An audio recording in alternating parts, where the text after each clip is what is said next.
இதோ பூமி மிகவும் அதிர்ந்தது. அவர் 6ஆம் முத்திரையை உடைக்க கண்டேன். அந்த 6ஆம் முத்திரை உடைக்கும் போது என்ன நடக்கு? இதோ பூமி மிகவும் அதிர்ந்தது, சூரியன் கருப்பு கம்பளியை போல கருத்தது. இந்த 2 காரியம் நடக்கு. ஏன்? ஏன்னா 7 வருட உபத்திரவம் நிறைவேறுகிறது. இந்த 7 வருட உபத்திரவத்துக்கு முன்னதாக கர்த்தருடைய ரகசிய வருகை கட்டாயம் இருக்கும். அதுக்கு தான் நம்ம காத்து கொண்டிருக்கிறோம். அதுல முக்கியமான அடையாளங்கள் இந்த யுத்தங்கள், கொள்ளை நோய்கள், இதெல்லாம் ரொம்ப முக்கியமான அடையாளங்கள். இதெல்லாம் கடந்த 2000 ஆண்டுகளாகவே நடந்து கொண்டுதான் இருக்கிறது. கடந்த 17 ஆண்டுகளாக நான் அதை அழுத்தி ஆழமாக சொல்லிக் கொண்டு வருகிறேன். இந்த 6வது முத்திரைக்கு முன்னதாக என்னெல்லாம் நடக்கணுமோ அத்தனையும் நடக்க தொடங்கிடுச்சு. ஆமா, அவ்வளவும் நடக்க தொடங்கியாச்சு. 6வது முத்திரை உடைக்கும் போது எழுத்தின்படியும் நிறைவேறும், ஆவியின்படியும் நிறைவேறும். முதல்ல ஆவியின்படி நிறைவேறும். ஆமா, அது கிருபையின் காலத்திலேயே நிறைவேற தொடங்கிவிடும். அந்த கிருபையின் காலத்தில் ஆவிக்குரிய அர்த்தம் நிறைவேறும். உபத்திரவ காலத்தில் அது அமைதியாக இருக்கும். பிறகு உபத்திரவம், 3 வருஷ உபத்திரவம், 3 வருஷம் மகா உபத்திரவம் முடிந்த உடனே இந்த 6வது முத்திரை கிரியை செய்யும். எழுத்தின்படி என்ன செய்யும்? பூமி அப்படியே அதிர ஆரம்பிக்கும். டக டக டக டக டக டக டக டக டக பூமி ஆட ஆரம்பிக்கும். அப்படியே பூமி ஆட ஆரம்பிச்சு கர்த்தருடைய நாசியின் சுவாசத்தின் வெப்பத்தை தாங்க முடியாம வெடிச்சு செதறும் பாருங்க. இந்த பூமி அக்னியினால சுட்டரிக்கப்படும். அது எழுத்தின்படியான அர்த்தம். அதுக்கு முன்னால ஆவிக்குரிய அர்த்தம் என்ன அப்படின்னா, சூரியன் கருப்பு கம்பளியை போல கருத்தது என்று எழுதப்பட்டிருக்கிறது. இதுல எழுத்தின்படியாக சூரியன் இப்பொழுது கருக்க தொடங்கிவிட்டது. நீங்க நம்ம யூடியூப்ல பார்த்தாலும் சரி, இல்ல நாசா என்கிற அமெரிக்க விஞ்ஞான கழகத்தின் யூடியூப் சேனல்ல பார்த்தாலும் சரி, நான் ஆவிக்குரியதை பேசியிருப்பேன், நாசா எழுத்தின்படி பேசியிருக்கும். நாசா வீடியோ ஆதாரத்தோடு வெளியிட்டிருக்கிறது, சூரியன் கருக்க தொடங்குகிறது அப்படின்னு. சூரியனிலே சூரிய சுனாமி வருகிறது. சூரிய சுனாமி என்ன செய்கிறது? அது சூரியன் அப்படி வெடிச்சு ஒரு பகுதி, சூரியன்ல ஒரு கிழக்கன்னு வச்சுக்கோங்களேன், கிழக்க என்ன செய்யுது? பட்டார்னு வெடிக்கு. அப்படியே வெடிச்ச உடனே அது அந்த சூரிய கதிர்கள் பூமியை நோக்கி வர்ற அளவுக்கு வருது. அப்படியே அப்படி வந்து அதை அமர்ந்து போகும்போது அந்த பகுதி அணைகிறது, இருட்டாகுது. அப்படியே அந்த பகுதி அவ்வளவுதான், கரித்துண்டு மாதிரி இருட்டா போயிருது. அது இப்படி ஒவ்வொரு பகுதியாக சூரியன் இப்பொழுது சூரிய சுனாமியை உண்டாக்கி கருக்க தொடங்குகிறது. இது நாசாவோட ஸ்டேட்மெண்ட். ஆனா ஆவிக்குரிய அர்த்தம் என்ன? சூரியன் அப்படின்னாலே வெளிச்சம் இல்லையா? வெளிச்சம்னா என்னதுங்க? வேதமே நமக்கு வெளிச்சமாக இருக்கிறது. இந்த கடைசி நாட்கள்ல வேதம் கருக்க தொடங்கும். கருக்கன்னா வேதத்தை வாசிக்கிறவங்க குறைவாங்க, சத்தியத்தை சத்தியமா சொல்ற ஊழியக்காரங்க குறைவார்கள், சத்தியத்தை உண்மையா நேசிக்கிற விசுவாசிகள் குறைவார்கள். சத்தியம் இல்லாதபடி கட்டுக்கதைகளும் ஆட்டம் பாட்டம் குத்தாட்டமும் வளர்ந்து பெருகும். சூரியன் கருக்க தொடங்கும். அதாவது வேதத்தின் வெளிச்சத்தில் வளர்வதற்கு பதிலாக உலக வெளிச்சத்திலே சபை வளர ஆரம்பிக்கும். சபையில பன்னிக்குட்டியா சேர்க்க ஆரம்பிப்பாங்க, ஆட்டுக்குட்டிக்கு மதிப்பே இருக்காது. இங்கே சூரியன் கருக்க தொடங்கும், அதாவது சத்தியம் குறைய தொடங்கும். வேதம் சொல்லுகிறது, சத்தியம் கேட்க கிடைக்காத ஒரு பொல்லாத காலம் வரும் என்று. சத்தியமே இருக்காது இப்போ. ஆமா, வசனமே இருக்காது, பைபிளே இருக்காது, இருண்டு போயிரும், மொத்தமா இருண்டும். இது கிருபையின் காலத்தில் ஆரம்பிச்சு உபத்திரவ காலத்தில் போய் முடிஞ்சிடும். இது ஆவிக்குரிய அர்த்தம். சூரியனாக சத்திய வசனத்தை சொல்லுகிற ஊழியக்காரங்க வேத வசனத்தை தங்கள் பைபிளே தேவையில்லை அவங்களுக்கு இருதயத்திலே வசனம் எல்லாம் இருக்கும். அந்த வேத வசனத்தை கொண்டு பிரசங்கிக்கிற பிரசங்கிமார்கள் இருக்க மாட்டாங்க, செத்து போயிடுவாங்க. அவங்க எல்லாம் ஆண்டவர் எடுத்துருவார், அவங்க எல்லாரையும் ஆண்டவர் எடுத்துக்கொள்ளுவார். அதன் பிறகு உபத்திரவ காலத்தில் சுத்தமா இருட்டு. என்ன இருட்டு? வேத இருட்டு. வேத வெளிச்சமே இருக்காது, சுத்தமா பைபிள் வாசிக்க அனுமதி இருக்காது, சர்ச் இருக்காது, எல்லாம் தகர்க்கப்படும். ஆமா, அதுக்கு முன்னால இந்த கிருபையின் காலத்தில் கர்த்தர் எங்களை போன்ற ஊழியக்காரர்களை அனுப்பி கெஞ்சி கூத்தாடி கேட்டுக்கொண்டிருக்கிறார். ஆமா, என் பிள்ளையே நீ மனம் திரும்பு, என் பிள்ளையே வருகைக்கு ஆயத்தப்படு, என் பிள்ளையே உன் வாயின் வார்த்தையை காத்துக்கொள், என் பிள்ளையே நீ கீழ்ப்படி அப்படின்னு லேசான காரியத்தை தேவன் நமக்கு கற்றுத்தந்து கொண்டிருக்கிறார். ஆனா நமக்கு அது பெரிய பாரமா தெரியுது. ஆமா, இது முதல்ல. ரெண்டாவது 13வது வசனத்துல சொல்லப்பட்டிருக்கு, அந்த சூரியன் கருத்து ரத்தம் போல மாறிட்டு அப்பொழுது என்ன நடக்குமா, அத்தி மரமானது பெருங்காற்றினால் அசைக்கப்படும் போது அதன் காய்கள் உதிர்கிறது போல வானத்தின் நட்சத்திரங்களும் பூமியிலே விழுந்தது. இங்க விழும்னு எழுதல, விழும்னா அங்க இனிமே தான் விழும். இங்க யோவான் தரிசனத்திலே பார்க்கிறார். இப்ப அத்தி மரம்னா நம்ம ஊர்ல ஒண்ணு கூட இல்லை. நம்ம ஊர்ல அந்த காலத்துல ஹைவேஸ்ல புளிய மரம் ரொம்ப இருக்கும். புளிய மரம் நாங்க கார்ல போனோம்னா, என் பிள்ளைங்க ரெண்டும் சின்ன பிள்ளைங்க, இங்க இதே தூத்துக்குடியில இருந்து கோயில்பட்டு போற ரோடு ஹைவே எல்லாம் நாங்க பாம்பேல இருந்து வந்த புதுசு. அப்ப கார்ல போகும்போது என் பிள்ளைகளை நான் என் தோல்ல ஏத்தி விடுவேன். ஹைவேல வண்டியை நிப்பாட்டி வச்சு என் மூத்த மகளை என் தோல்ல ஏத்தி வச்சிருப்பேன்.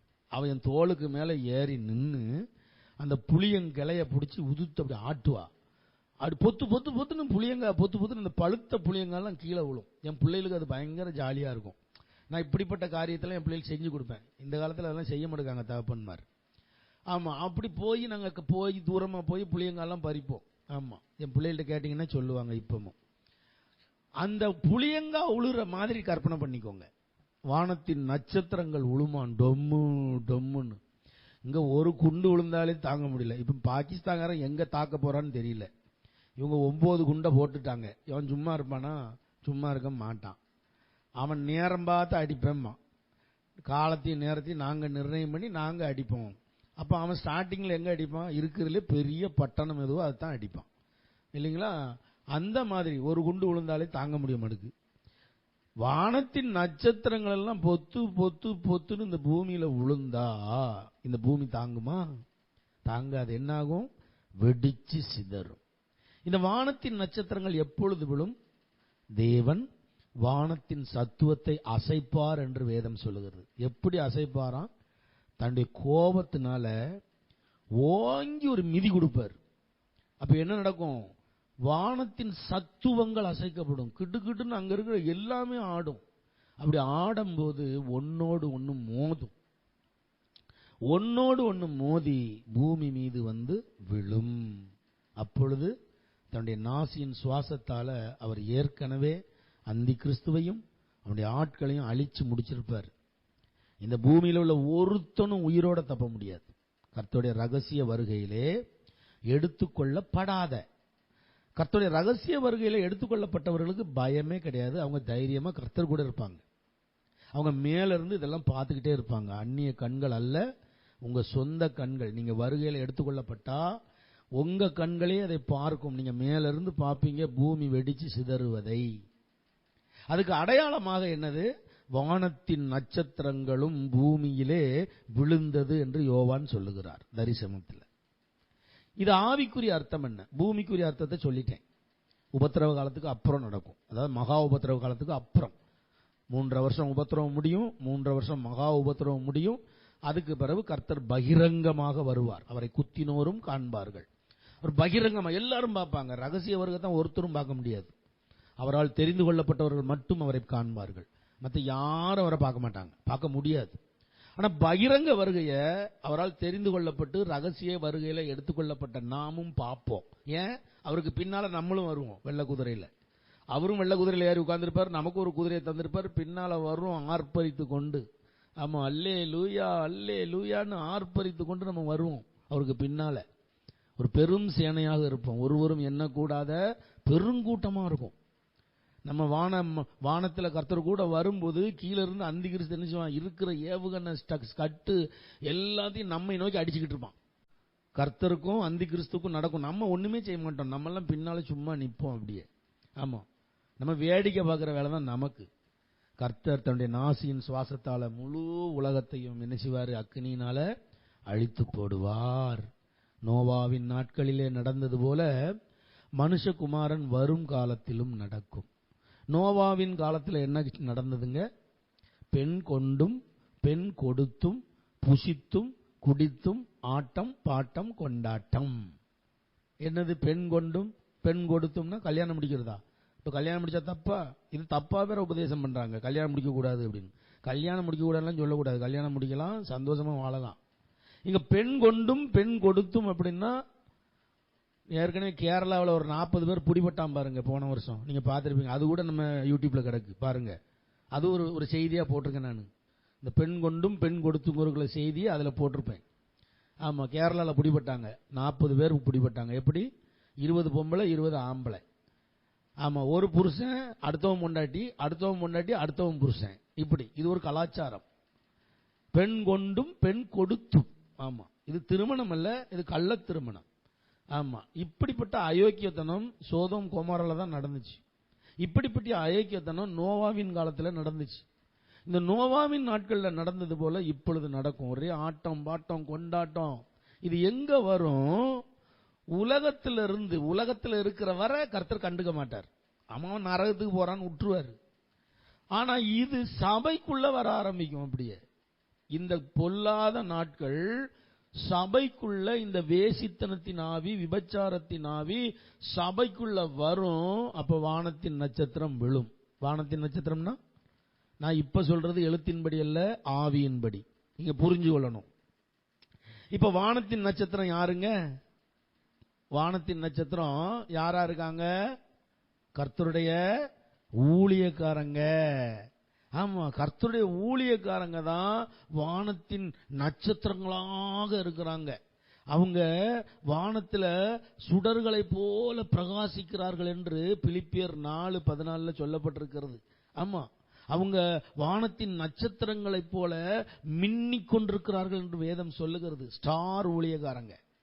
சாதாரணமா ஒரு வாரத்தில் சபையை நடத்திக்கிட்டு அட்ரஸ் தெரியாம இருக்கானே அவன் கிடையாது.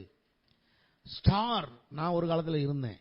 ஆமா, எங்க பார்த்தாலும் என் பேனரா தான் இருக்கும், எங்க பார்த்தாலும் என் கட் அவுட், வால் போஸ்ட், எங்க பார்த்தாலும் டிவியில எல்லாம். என்ன John brother, Mumbai John brother வந்துட்டாரு. எப்ப இன்னைக்கு நிறைய பேர் ஞானஸ்நானத்துக்கு ஒப்பு கொடுக்க போறான், விளம்பரம் அப்படி இருக்கும். தேவ ஜனமே, பிசாசு என்ன பண்றான்? இப்படிப்பட்ட ஸ்டார் ஊழியர்களை குறி வைக்கிறான். நல்ல வானத்தின் நட்சத்திரங்களை போல மின்னிக்கிட்டு இருப்பாங்க, பொத்துன்னு கீழே வைப்பான். ஆமா, இந்த ஜான் ஜபராஜ் டாப்ல போனா இந்த பொத்துன்னு விழுந்தான் பாருங்க.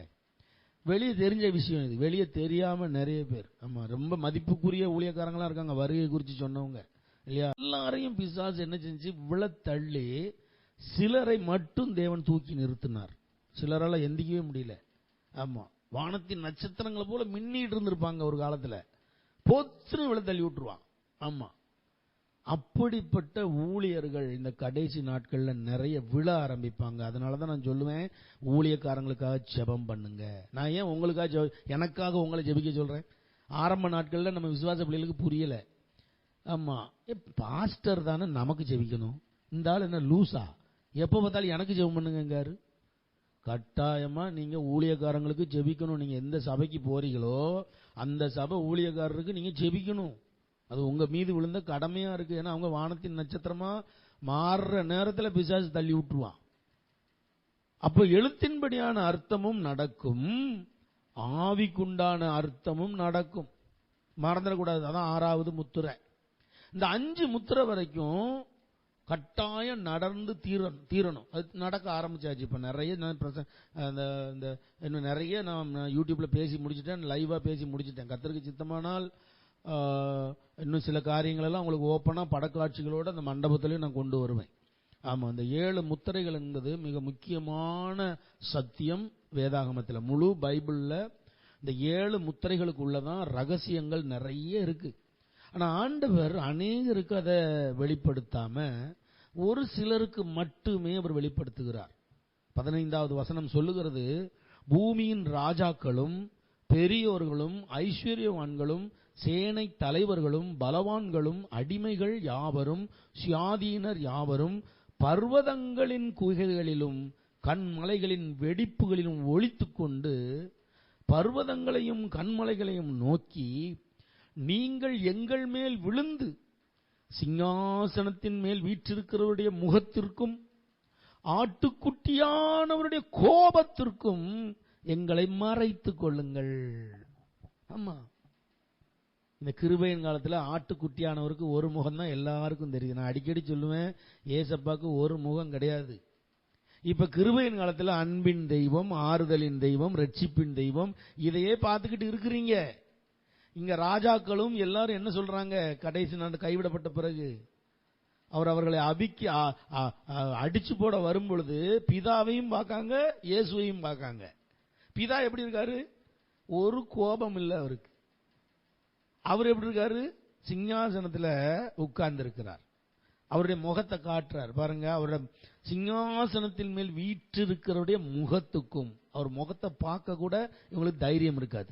இரண்டாவது, ஆட்டுக்குட்டியாகிய இயேசு கிறிஸ்துவனுடைய கோபத்திற்கும் அவ்வளவு உக்கிர கோபத்தோட வருவார். என்ற டேய், உங்களுக்காக சிலுவை சுமந்து உங்களுக்காக ரத்தம் சிந்தி உங்களை மீட்டெடுத்தா, உனக்குன்னு ஒரு சபையை உருவாக்கி உனக்குன்னு கொஞ்சம் ஆத்துமாவை கொடுத்தா, நீ அந்த ஆத்துமாவை வருகைக்கு ஆயத்தப்படுத்தாம ஒரு சுயத்துக்கு பயன்படுத்துகிறியா, உன் சொந்தத்துக்கு பயன்படுத்துகிறாயா? அன்னைக்கு வருவார் பாருங்க, கோபத்துல, உக்கிர கோபத்துல வருவார். அந்தி கிறிஸ்தவை விட கோபம் ஃபுல்லா இவங்க மேலதான் இருக்கும் அவருக்கு. யாரு? இந்த கைவிடப்பட்டவனுங்க மேல.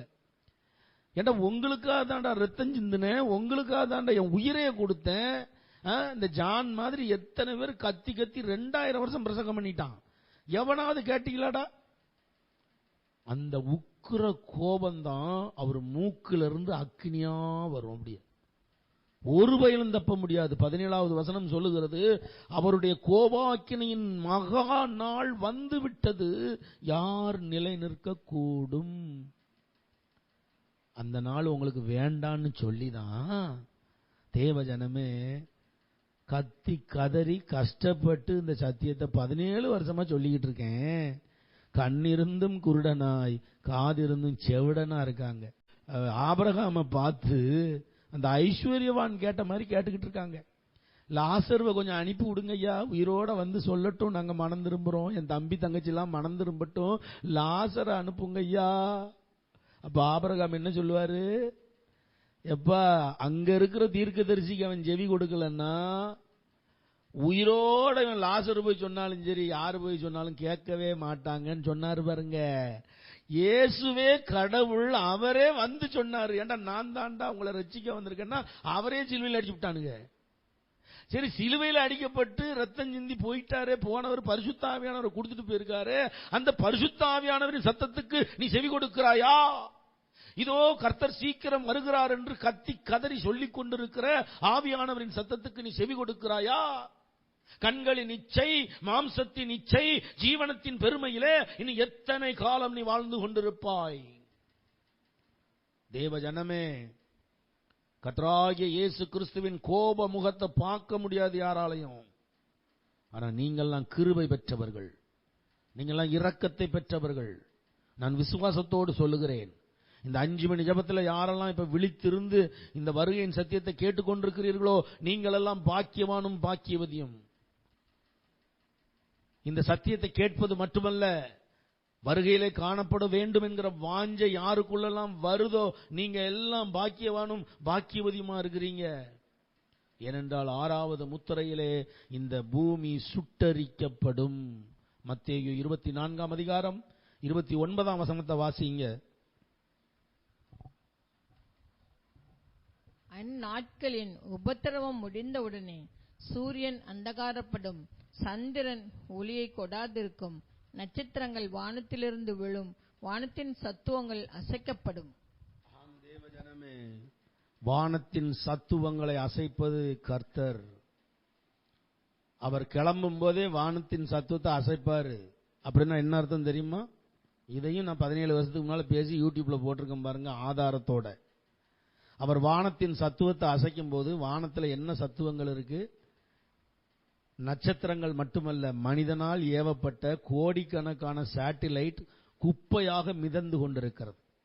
அவர் அங்கிருந்து கிளம்பும் போது வானத்தின் சத்துவத்தை அசைச்சிட்டு தான் கிளம்புவார் முதல்ல. அப்படின்னா என்ன அர்த்தம்? ஏன்னா இவங்க சேட்டிலைட் உதவியோட தான் எல்லா சேட்டையும் பண்ணிக்கிட்டு இருக்காங்க.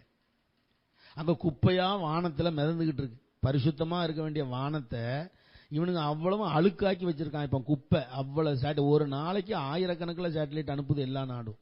ஆமா, இந்த குப்பையெல்லாம் மிதந்துகிட்டு இருக்குல்ல, அங்க ஒரு ஓங்கி ஒரு மிதி கொடுப்பாரு பாருங்க, வானத்தின் சத்தம் டங்க டங்க டங்க டங்கன்னு அசைய ஆரம்பிக்கும். அப்படின்னா நீங்க பேசிக்கொண்டிருக்கிற செல்போன் முதலாவது வேலை செய்யாது. 17 வருஷத்துக்கு முன்னால நான் போட்டிருக்கேன், நீங்க பாருங்க.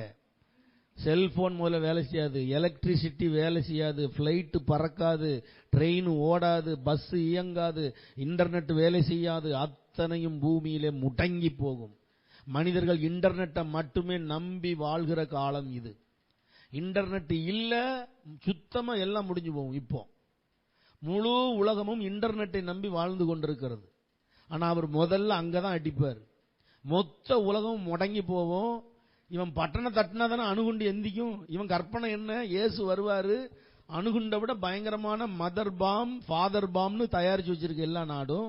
இயேசு வர்றதை பார்த்துட்டு பட்டணம் தட்டுனா பறந்து போய் இயேசுவை அடிக்கும். ஏன்டா நீ பட்டணம் தட்டுனா பட்டணம் வேலை செய்யாது அங்க, ஏன்னா இன்டர்நெட் கனெக்ஷன் கட் ஆயிரும். ஆமா, இன்னைக்கு நீங்க கேள்விப்படுறீங்களே இன்டர்நெட் வாருக்கு என்ன சொல்றாங்க, அதுக்கு பேரு என்ன மறந்து போச்சு சொல்ல தெரியல.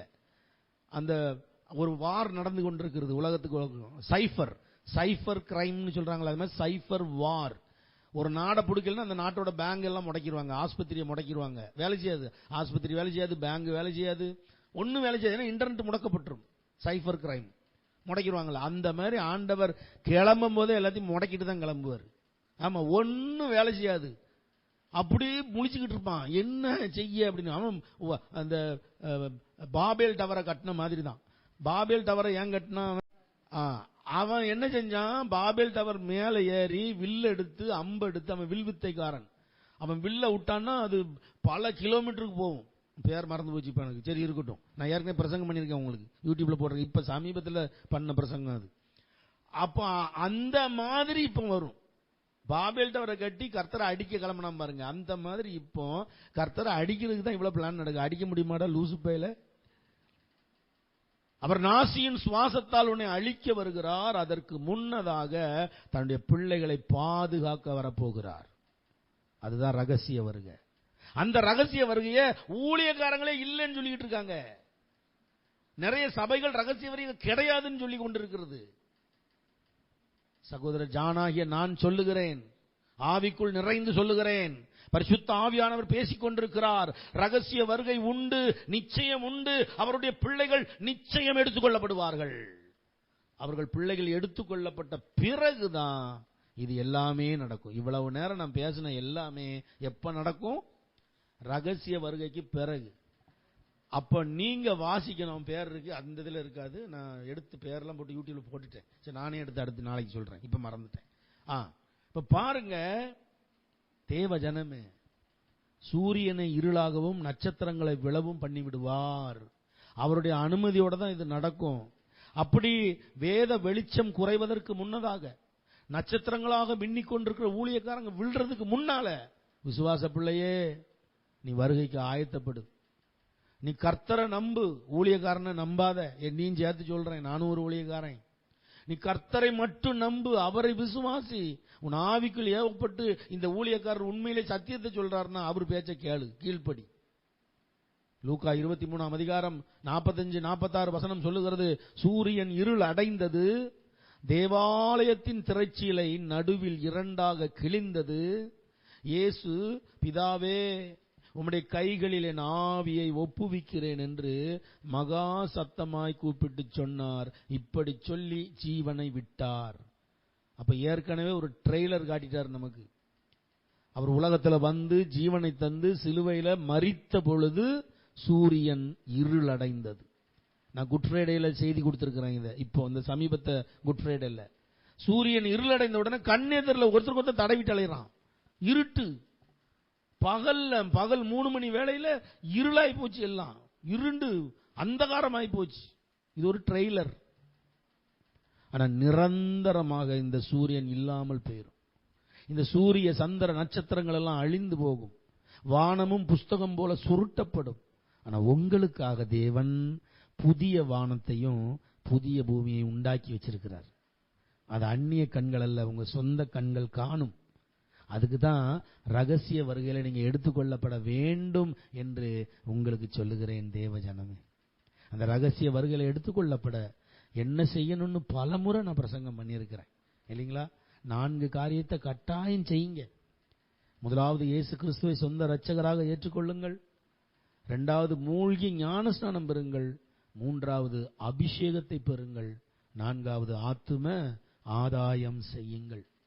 நீங்க ரட்சிக்கப்பட்டிருப்பீங்க, நீங்க ஞானஸ்நானம் பெற்றிருப்பீங்க, நான் அபிஷேகம் பெற்றிருக்கிறீங்களா? அந்த அபிஷேகத்துக்கு உண்டான வாஞ்சை உங்களுக்கு வந்துட்டாலே போதும். ஏசப்பா என்னை அபிஷேகிங்க, என்னை அபிஷேகிங்க. நம்ம லண்டன்ல இருக்கிற ஏனோக்கு பிரதர் டெய்லி சொல்றது இதுதான். பிரதர் உங்கள்கிட்ட சொல்லி ஜெபிக்கிறதெல்லாம் கர்த்தர் தாராரு, ஆனால் அபிஷேகம் வேணும் பிரதர். எனக்கு வயசு 60 ஆக போகுது, நான் வயசாயிட்டு போகுது, எனக்கு அபிஷேகம் பெறணும், நான் அபிஷேகம் பெறணும்னு அவங்க டெய்லி சொல்றது அதான் சொல்லுவாங்க. இந்த வாஞ்சை இருந்தாலே போதும், ஆண்டவர் அபிஷேகிச்சிருவார் உங்களை. ஆமா, அதான் 3வது காரியம். 4வது காரியம், ஆத்தும ஆதாயம். நீங்களும் உங்க குடும்பமும் ரட்சிக்கப்பட்டா போதும் மட்டும் இருக்காதீங்க. தயவு செய்து ஆத்தும ஆதாயம் பண்ணுங்க. கர்த்தர் உங்களுக்கு கொடுத்த பணத்தை கொண்டு ஆத்தும ஆதாயத்துக்கு செலவு பண்ணுங்க. உங்கள் நேரத்தை ஆத்தும ஆதாயத்துக்கு செலவு பண்ணுங்க. உங்கள் ஜெபத்தை ஆத்தும ஆதாயத்துக்கு செலவு பண்ணுங்க. உங்க உடல் உழைப்பை ஆத்தும ஆதாயத்துக்கு செலவு பண்ணுங்க. ஏன்னா நீங்க வாழ்ந்து கொண்டிருப்பது கடைசி காலம் அல்ல, கடைசி நிமிஷத்துக்கு வந்துட்டீங்க. எப்பொழுது வேண்டுமானாலும் எக்காலம் தொனிக்கும், எப்பொழுது வேண்டுமானாலும் கர்த்தராய் இயேசு கிறிஸ்து வருவார். அவர் வரும் பொழுது நீங்க எடுத்துக்கொள்ளப்பட்டால் உங்களை போல ஆசீர்வதிக்கப்பட்டவங்க யாருமே கிடையாது. அவ்வளவு ஆசீர்வதிக்கப்பட்டவர்கள் நீங்கள். ஆனால் அவர் வரும் பொழுது உங்களை கைவிட்டு விட்டால் உங்களைப் போல சபிக்கப்பட்டவர்களும் யாரும் கிடையாது. தேவ ஜனமே, இந்த ஒலிவமலை ஜெப கூடாரத்தில் ஆண்டவர் உங்களை சும்மா இணைச்சு வைக்கல. நீங்க வேற வேற சபைக்கு போறீங்க. ஆனா இந்த அதிகால ஜெபத்தில் ஆண்டவர் உங்களை இணைச்சிருக்கிறாருன்னா சும்மா இணைக்கலங்க, உங்களை வருகைக்கு ஆயத்தப்படுத்திக்கிட்டே வர்றார். நீங்க உங்க குடும்பத்தை ஆயத்தப்படுத்துங்க. நீங்க மட்டும் எடுத்துக்கொள்ளப்பட்டு உங்க மனைவி கைவிடப்பட்டா, உங்க கணவன் கைவிடப்பட்டா, உங்க பிள்ளைகள் கைவிடப்பட்டா என்ன அர்த்தம்? உங்க குடும்பத்தை முதல்ல வருகைக்கு ஆயத்தப்படுத்துங்க. உங்க குடும்பத்தின் ரட்சிப்புக்காக நீங்க பிரயாசப்படுங்க. அதிகமாக தேவ சமூகத்தில் கண்ணீர் சிந்துங்க. அவர்களுக்காக ஜெபிங்க. உங்களை சார்ந்தவர்கள் எல்லாம் கர்த்தருடைய வருகையிலே காணப்பட வேண்டும். கடைசி காலத்தில் முந்தினோர் பிந்தினோராயும் பிந்தினோர் முந்தினோராயும் போகிற நாட்கள் வருகிறது. அதனால உங்க சீட்டை நீங்க விட்டு கொடுத்துறாதீங்க. உங்களுக்குன்னு புக் பண்ண சீட்டு பரலோகம், அதை விட்டு கொடுத்துறாதீங்க. நீங்க உங்க ஜீவனுள்ள நாளெல்லாம் நன்மையும் கிருபையும் உங்களை தொடரத்தக்கதாக, உங்க ஜீவனுள்ள நாளெல்லாம் ஆத்தும ஆதாயத்துக்காக ஏதாயிலும் செய்யுங்க. கர்த்தர் சீக்கிரம் வரப்போகிறார். அவர் வருகை மிக மிக மிக மிக மிக சமீபமா இருக்கிறது. எப்ப வருவார்னு ஒருத்தருக்கும் தெரியாது. ஆனா வரவேண்டிய நேரத்தில் சரியா வருவாருங்க. அதுக்கு முன்னால பரிசுத்த ஆவியானவர் நம்மை ஆயத்தப்படுத்தி கொண்டே இருக்கார். ஒரே ஒரு வாஞ்சை உங்களுக்கு இருக்கட்டும். என்ன வாஞ்சை? ராஜா உம்மை பார்க்கணும், ராப்பகலாய் துதிக்கணும், வருகைக்காய் காத்திருக்கின்றேன், எப்போது வருவீரையா? ராஜா உம்மை பார்க்கணும், ராப்பகலாய் துதிக்கணும், வருகைக்காய் காத்திருக்கின்றேன், எப்போது வருவீரையா? இறுதி காலம் இதுவே என அறிந்து கொண்டேன் நிச்சயமாய், இறுதி காலம் இதுவே என அறிந்து கொண்டேன் நிச்சயமாய், உறக்கத்தில் இருந்து நான் உமை காண விழித்துக் கொண்டேன், உறக்கத்தில் இருந்து நான் உமை காண விழித்துக் கொண்டேன், வர வேண்டும் வர வேண்டும் விரைவாகவே, வழிமேலே விழி வைத்து காத்திருக்கின்றேன், வர வேண்டும் விரைவாகவே, வழிமேலே விழி வைத்து காத்திருக்கின்றேன். ஆம் சுவாமி, உம்முடைய வருகைக்காக வழிமேல விழி வச்சு காத்துக்கொண்டே இருக்கிறோம்பா. என்னோடு கூட ஒரு சிறு கூட்டம் உம்முடைய வருகைக்காக காத்து கொண்டிருக்கிறோம் சுவாமி. ஒரு சிறு மந்தையே நீ பயப்படாதே, உங்களுக்கு ராஜ்யத்தை கொடுக்க உங்கள் பிதா பிரியமா இருக்காருன்னு சொன்னீங்களப்பா. அப்படிப்பட்ட ஒரு சிறு மந்தையோடு காத்து கொண்டிருக்கிறேன் தகப்பனே, நீங்க எப்ப வருவீங்க? உங்க வருகை ரொம்ப பக்கத்தில் இருக்குப்பா. இந்த உலகம் எங்களை ஒன்றும் பண்ண முடியாது. இந்த உலகத்தில் இருக்கிற காரியங்கள் எதுவும் எங்களை உயர்த்த முடியாது. ஆனா நீர் எங்களை பரலோகத்துக்கு உயர்த்துவீங்கப்பா. பரலோகத்தில் உங்களுடைய சிங்காசனத்தில் உங்களுடைய மடி மீது அமர வைப்பீங்க சுவாமி. அப்பா, இந்த உலக கவலைகள் எங்களுக்கு வேண்டாம் ஏசப்பா. இந்த உலக கவலைகளை ஓரமா வச்சுட்டு எப்போ உங்க கூட நாங்க இருப்போங்கிற கவலை தான் எங்களுக்கு வேணும் ஏசப்பா. அந்த ஒரே சிந்தை, எங்க எண்ணம் ஏக்கம் எல்லாம் அதுவாக இருக்கட்டும்பா. எங்க சிந்தையெல்லாம் அதுவாக இருக்கட்டும். இயேசு எப்போ வருவார் என்று நாங்கள் உம்முடைய வருகைக்கு காத்து இருந்து அதற்கேற்றபடி வாழ, பரிசுத்தமாய் வாழ கிருபை செய்யுங்க. எங்க ஆவி ஆத்துமா சரீரம் முழுவதும் பரிசுத்தப்படுத்துங்க. உம்முடைய இரத்தத்தால கழுவி சுத்திகரிங்க. இந்த அதிகாலை ஜெபத்துல அடிமையோடு இணைந்து இருக்கிற ஒவ்வொரு பிள்ளைகளுக்காக வருகிறோம்ப்பா. எத்தனையோ பேர் உறங்கி கொண்டிருக்கிற இந்த நேரத்தில் உம்முடைய பிள்ளைகள் வாஞ்சையாய் விழித்திருந்து ஜெபித்துக் கொண்டிருக்கிற உம்முடைய பிள்ளைகளுக்காக வருகிறோம்ப்பா. ஒவ்வொரு பிள்ளைகளும் உடைய வருகையில குடும்பம் குடும்பமாய் காணப்பட கிருபை செய்யுங்கப்பா. உடைய வருகைக்கு பிறகு இருக்கிற உபத்திரவ காலம் எங்களுக்கு வேண்டவே வேண்டாம் ஏசப்பா. அப்பா, அந்த உபத்திரவ காலத்துக்கு நீங்க அடிக்கடி ஒரு ட்ரெய்லர் காமிக்கிறீங்க அப்பா. அப்படிப்பட்ட அந்த ட்ரெய்லரே எங்களால தாங்க முடியாதே. உண்மையான உபத்திரவம் மகா பயங்கரமா இருக்குமே ஏசப்பா. அதுல நாங்க இருக்கவே கூடாது. எப்படியாகிலும் இந்த கிருபையின் காலத்துல உங்க வருகைக்கு நாங்கள் ஆயத்தப்பட, குடும்பம் குடும்பமாய் ஆயத்தப்பட கிருபை தாங்கப்பா. விசேஷமாக நேரம் இருக்கிற பிள்ளைகள் கர்த்தாவே இந்த ஒலிவமலை ஜெப கூடாரத்துல வந்து ஜெபிக்க கிருபை பாராட்டுங்க. பிள்ளைகள் இருதயத்துல பேசுங்கப்பா.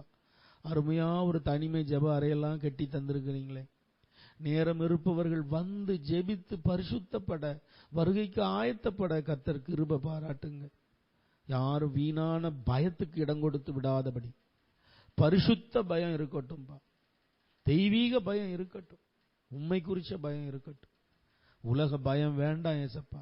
உங்களுடைய வருகையை குறிச்ச பயம் வேண்டாம் ஏசப்பா. அப்பா வர்றாருன்னா பிள்ளைக்கு எவ்வளவு சந்தோஷம், மணவாளன் வருகிறாருன்னா மணவாட்டிக்கு எவ்வளவு சந்தோஷம். அந்த சந்தோஷத்தை எங்க எல்லாருக்கும் தாங்க அப்பா. நம்முடைய பிள்ளைகள் ஒவ்வொருவரையும் நான் ஆசீர்வதிக்கிறேன்ப்பா.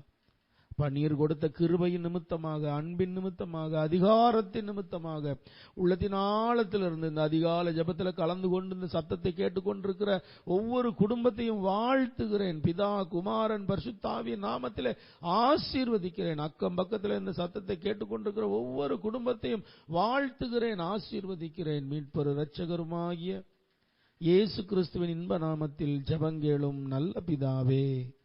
ஆமேன், ஆமேன், ஆமேன். என் ஆத்துமாவே கர்த்தரை ஸ்தோத்தரி, என் முழு உள்ளமே அவருடைய பரிசுத்த நாமத்தை ஸ்தோத்தரி. என் ஆத்துமாவே கர்த்தரை ஸ்தோத்தரி, அவர் செய்த சகல உபகாரங்களையும் மறவாதே. ஆமேன், ஆமேன், ஆமேன், ஆமேன். எல்லாரும் இன்னொரு முறை உங்க மைக் ஆன் பண்ணி விழித்திருந்து உற்சாகமா சந்தோஷமா ஒரு 3 அல்லேலியா சொல்லுங்க பாப்போம்.